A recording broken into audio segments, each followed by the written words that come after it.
जब सब कोई बन सकता तो निषाद मल्लाह का बेटा भी बिहार का मुख्यमंत्री बन सकता। जरूरी है उसके लिए काम करना, और काम करने के लिए रास्ते पे हम लोग काम कर रहे हैं। माला प्रतिमा पे एक माला चढ़ाने के लिए नहीं दे रहे। पिछली बार मैं गया था माल्यार्पण करने के लिए, तो आपको पता होगा कि हमें बनारस के एयरपोर्ट से भेज दिया गया डायरेक्ट बंगाल। अगर वहाँ पे अगर निषाद समाज का बेटा अगर मुख्यमंत्री होता, या ओबीसी समाज से होता, या एससी का होता, तो ऐसा जुल्म नहीं करते। नीतीश कुमार जी पहुंचे तो खास करके पिछड़ा समाज के लिए जो हो सकता था उन्होंने किया। तो जब भी इस वर्ग से लोग पहुंचेंगे तो निश्चित तौर पे उस समाज के लिए कुछ करेंगे। मेरा नाम अभिषेक है। बिहार की सियासत गर्म है। इसी बीच बिहार सरकार में पूर्व मंत्री रहे और वीआईपी सुप्रीमो मुकेश सहनी ने बड़ा बयान दिया है।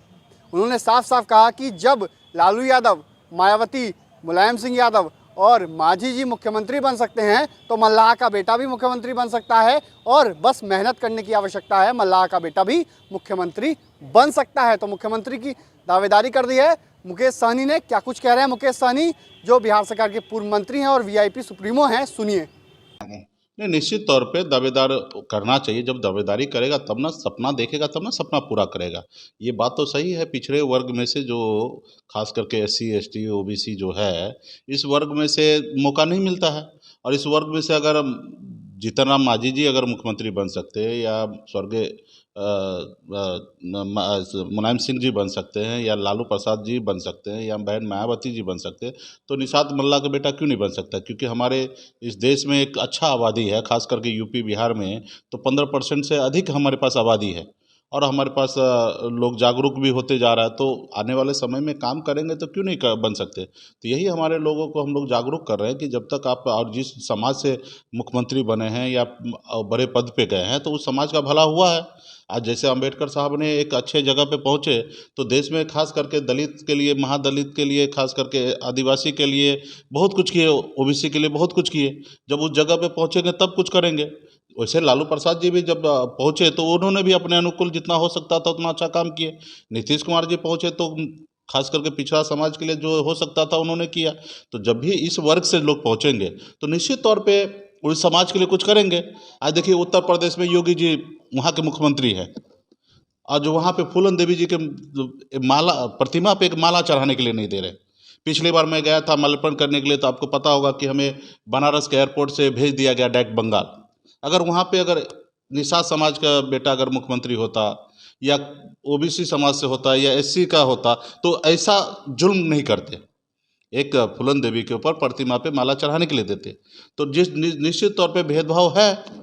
जब हम इंसान थे तो कोई भेदभाव नहीं था। जब हम जाति में बंट गए हैं, तब जाति के बीच में आने के बाद वो भेदभाव हो गया। जिस जाति के जो लोग हैं उनको ज़्यादा से ज़्यादा मदद करते हैं। आज मैं भी निषाद कुल में जन्म लिया, इसलिए आज निषाद समाज की बात कर रहा हूँ, उनके लिए लड़ाई लड़ रहा हूँ।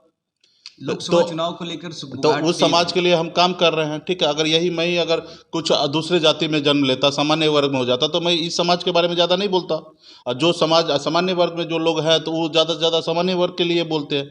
तो इसलिए जब से हम इंसान से जाति में बदल गए तो निश्चित तौर पर उस जाति को मौका मिलना चाहिए। और हम तो अभी भी आपके माध्यम से भी आह्वान करेंगे, जब सब कोई बन सकता तो निषाद मल्लाह का बेटा भी बिहार का मुख्यमंत्री बन सकता। जरूरी है उसके लिए काम करना, और काम करने के लिए रास्ते पे हम लोग काम कर रहे हैं।